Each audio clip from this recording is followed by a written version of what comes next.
पंजाब और केपी में इलेक्शन के लिए असवद नोटिस केस की समाअत करने वाला सुप्रीम कोर्ट का 9 रुकनी बेंच टूट गया। 4 जजेस बेंच से निकल गए। 9 रुकनी बेंच में से हुकूमती एतराज़ात के बाद जस्टिस मज़ाहिर अली अकबर नकवी और जस्टिस एजाजुल एहसन ने समाअत से माजरत कर ली।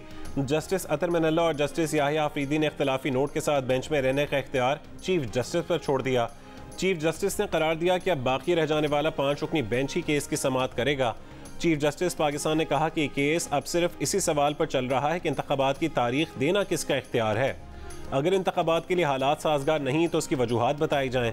जस्टिस मुनीब अख्तर ने रिमार्क्स दिए कि जब गवर्नर ने तारीख नहीं दी तो सदर के पास बाय डिफ़ॉल्ट पावर मौजूद है। जस्टिस जमाल मंदोखेल ने पूछा कि अगर सदर और गवर्नर दोनों ही तारीख दे दें तो किसका अमल दुरुस्त होगा।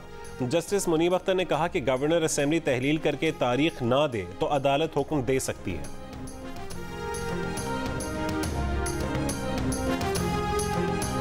इलेक्शन से पहले तराजू के दोनों पलड़े बराबर किए जाएंगे। पहले बेगुनाह नवाज शरीफ से हुई ज्यादतियों का अजाला किया जाएगा। पहले सिसिलियन माफिया और गॉड फादर के इल्जामात वापस लेना पड़ेंगे, फिर इलेक्शन होगा। नवाज शरीफ को गॉड फादर कहा गया, बेटे से तनख्वाह ना लेने पर चलता किया गया। है कोई जो मेरे मुल्क में इंसाफ करे? मरीम नवाज का साहिवाल में जलसा आम से खिताब। कहा पहले घड़ी चोर इंसाफ के कटहरे में खड़ा होगा, फिर इलेक्शन होगा। इमरान खान पर तनकीद करते हुए कहा कि औलाद छुपाने जैसा झूठ पाकिस्तान के किसी वजीर आज़म ने कौम से नहीं बोला। नवाज शरीफ की बेटी तो आपके सामने खड़ी है, इमरान खान की बेटी किधर है? मरीम नवाज ने फिर इल्ज़ाम लगाया कि इमरान खान को आज भी जनरल रिटायर्ड फैज़ हमीद की बाक़ियात बचा रही हैं। बाबर अहमद आज भी अदलिया में अपने लगाए हुए मोहरों से काम ले रहा है। इलेक्शन मांगते हो तो असेंबलियाँ तोड़ते क्यों हो?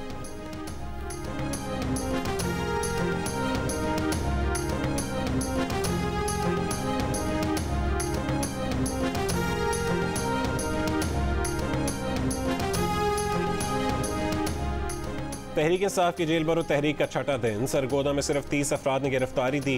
रहनुमाओं ने तस्वीरें बनाई लेकिन बेशतर गिरफ्तारी दिए बगैर वापस चले गए। बाज़ कारकुनों ने पार्टी नगमों पर रक्स किया और निकल लिए।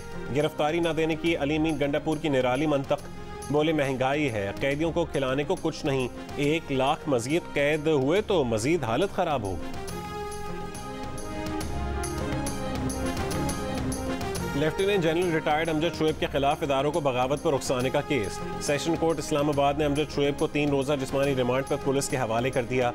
अमजद शुएब को गुज़िश्ता रोज़ गिरफ्तार किया गया था। मुकदमे के मुताबिक अमजद शुएब को टीवी प्रोग्राम में अवाम को बगावत पर उकसाने, सरकारी मुलाजमीन और अपोजिशन को सरकारी कानूनी फ़राइज़ से रोकने और बेचैनी, बेअमनी और इंतशार पैदा करने के इल्ज़ाम में गिरफ्तार किया गया। अमजद शुएब के खिलाफ थाना रमना में मुकदमा दर्ज है।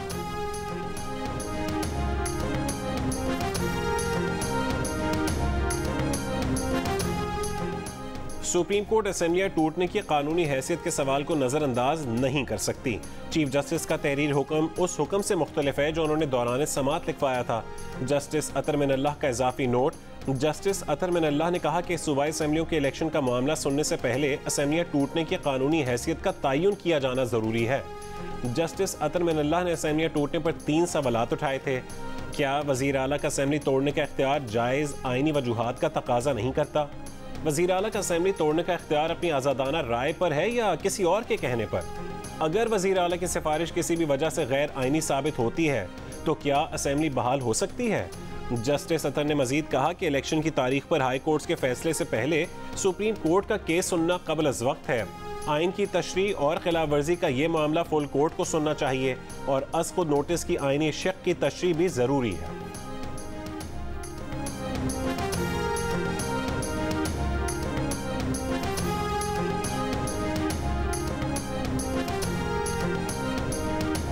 जस्टिस मंसूर अली शाह का चीफ जस्टिस के असको नोटिस लेने और बेंच की तश्कील पर तहफ़्फ़ुज़ात का इजहार। अपने इजाफी नोट में जस्टिस मंसूर ने कहा कि असको notice case civil servant case सुनने वाले 2 रुकनी बेंच की सिफारिश पर लिया गया। 2 मुअज़्ज़िज़ जजेस जो मामला सुन रहे थे उसका इलेक्शन की तारीख से कोई ताल्लुक नहीं था। उस बेंच के ऑर्डर से ये तासुर बना कि उन्होंने इलेक्शन के लिए बिला ज़रूरत दिलचस्पी दिखाई। 2 में से एक मुअज़्ज़िज़ जज की ऑडियो लीक भी तनाज़ा बनी हुई है, मगर ऑडियो लीक पर ना इदारा जाती कार्रवाई की गई, ना ही ये मामला सुप्रीम जुडिशल काउंसिल को भेजा गया। इन जजेस ने खुद भी मामले से अलहदा नहीं हुए। इन 2 जजेस की 9 रुकनी बेंच में शमूलियत और अदालत के सीनियर तरीन जज को शामिल ना करने से शुबहात बढ़ गए हैं, मगर वो अपने तमाम तहफ़्फ़ुज़ात के बावजूद खुद को बेंच से अलहदा नहीं करना चाहते।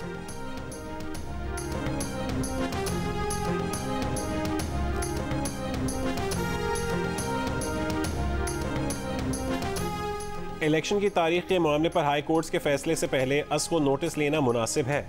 जुडिशल तहम्मुल का मुजाहरा किया जाता तो बेहतर होता। सुप्रीम कोर्ट की हिफ्ज़ मातक़द्दुम बेताबी का तासुर ना बनता। जस्टिस याहिया अफरीदी का इजाफी नोट।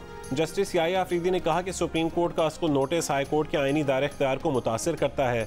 इस राय के इजहार के बाद उनका केस सुनना ला हासिल होगा, मगर उन्हें बेंच में शामिल रखना या ना रखना चीफ जस्टिस की सवाबदीद होगी।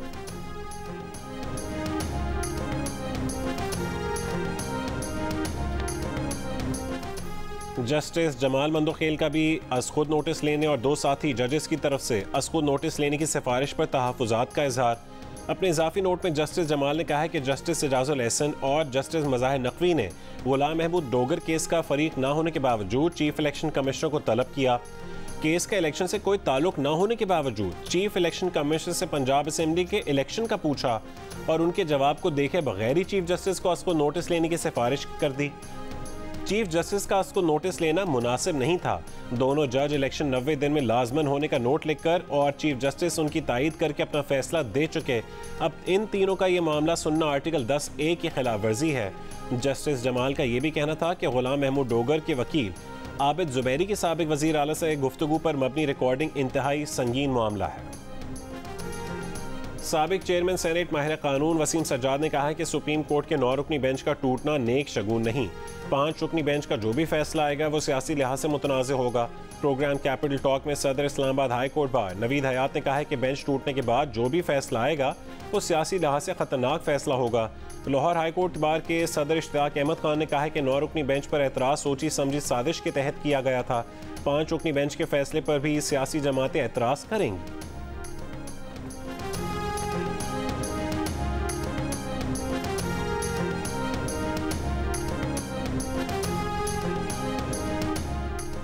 इंटरनेशनल कमीशन ऑफ ज्यूरिस्ट्स की senior legal advisor for South Asia और माहिर कानून रीमा उमर ने कहा है कि जजेस ने अपने इजाफी नोट्स के जरिए एतराज़ात उठाकर बहादुरी दिखाई है।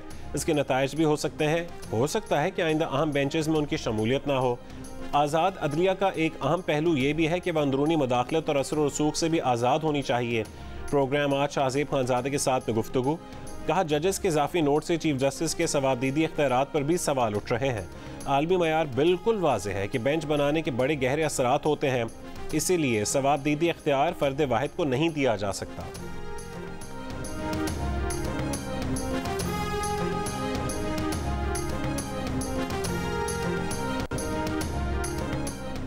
नया चेयरमैन नैब शाह महमूद कुरैशी के साथ मशवरे से बनाया जाए। तहरीक इंसाफ के रहनुमा फवाद चौधरी की स्पीकर कौमी असम्बली से गुजारिश। कहा कि कौमी असम्बली में इस वक्त PTI के 135 अरकान हैं। इमरान खान ने अपोजिशन लीडर के लिए शाह महमूद कुरैशी को नामजद किया है। PTI रहनुमा आमिर डोगर ने भी स्पीकर कौमी असम्बली राजा परवेज अशरफ को खत लिख दिया।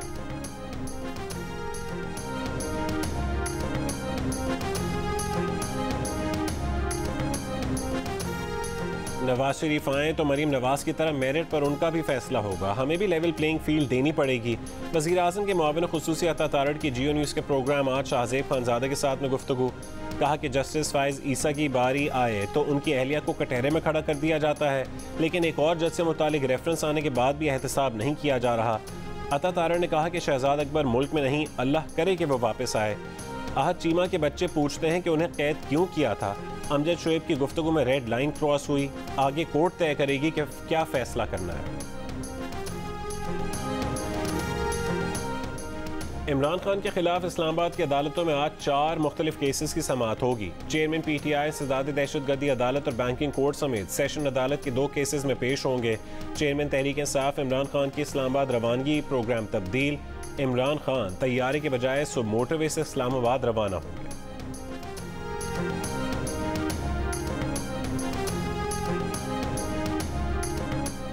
नाई में होस्ट कोल माइंस एरिया में मुसल्लह अफराद की कान कनों पर फायरिंग। 4 मजदूर जहां बहक 3 जख्मी। लेवी सुकाम के मुताबिक मुसल्लह अफराद ने कान कनों के डेरे में घुसकर फायरिंग की। कोयले की 11 कानों को भी आग लगा दी। इलाके की नाकाबंदी करके मुल्ज़िमान की तलाश जारी। मर्डर 26 अगस्त 2008 में ऑफिस में हुआ था। फादर 1999 में चेयरमैन इंस्पेक्शन टीम के हेड बने थे, जिसके बाद उन्होंने बिलियंस वर्थ करप्शन पकड़ी थी। 2020 में मैंने लिंक्डइन पे प्रोफाइल देखी, नाम सैयद तकी हैदर शाह था, तो उससे मुझे थोड़ा शक हुआ and then I called my father's colleagues and I said ये वही है, तो उन्होंने ये बात कंफर्म की, जिसके बाद मैंने सारी कार्रवाई शुरू की। बहादुर बेटी का बड़ा कारनामा, वालिद 2008 में कराची में कत्ल हुए 14 साल बाद दुबई में बेटी ने सोशल मीडिया पर कातिल को पहचान लिया, शवाहिद जमा किए, दुबई पुलिस को इत्तला दी, कातिल को गिरफ्तार करवा दिया। माम कहती हैं कि वालिद ने दफ्तर में अरबों रुपए की करप्शन पकड़ी थी, जिस पर मुलजिम तकी शाह ने उन्हें कत्ल किया था। अब माहम मुलजिम को पाकिस्तानी हुक्काम के हवाले करवाना चाहती है ताकि मुलजिम पर पाकिस्तान में मुकदमा चले। माहम ने वजीर खारजा बिलावल भुट्टो जरदारी से भी सोशल मीडिया पर राबता किया, जिसका वजीर खारजा ने फौरी एक्शन भी लिया। माहम को धमकियां भी मिली, बहुत प्रेशराइज भी किया गया, मगर वो कहती हैं कि अब वो किसी से नहीं डरती, चाहे जान ही क्यों न चली जाए, वालिद के कातिल को उसके मंतकी अंजाम तक पहुंचा के रहेंगी।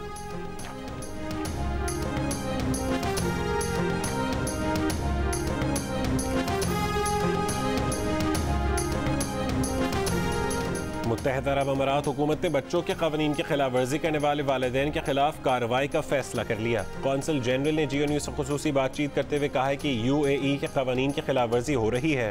पाकिस्तानी वालिदैन अपने बच्चों को तालीम ज़रूर दिलवाएं, वालिदैन बच्चों की सेहत समेत दीगर हुकूक का ख्याल रखें।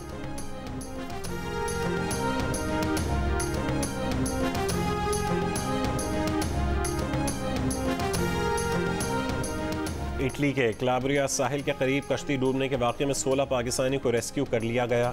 इटली में पाकिस्तान के सफ़ीर अली जावेद का बयान, कहा कि रेस्क्यू किए जाने वाले पाकिस्तानियों ने बताया कि कश्ती पर 20 पाकिस्तानी सवार थे, उनमें से 4 पाकिस्तानी ताहाल लापता हैं। पाकिस्तानी सफ़ीर ने कहा कि कश्ती हादसे में कितने पाकिस्तानी जाँ बहक हुए अभी तस्दीक नहीं कर सकते। पाकिस्तान के नायब सफ़ीर फरहान अहमद ने मुतालिका जगह का दौरा भी किया। पाकिस्तानी सफ़ीर ने कहा कि डूबने वाली कश्ती पर सवार पाकिस्तानियों से मुतालिक सोशल मीडिया पर गैर मुसद्दक़ा मालूमात ज़ेर गर्दिश हैं, अवाम उन पर कान ना धरे। शाहीन आफरीदी की बल्ला तोड़ परफॉर्मेंस, पेशावर ज़िल्मी को चारों शाने चित कर दिया, 40 रन देकर 5 विकेटें हासिल की। PSL में 2 बार इनिंग्स में 5 विकेटें हासिल करने वाले पहले बॉलर बन गए।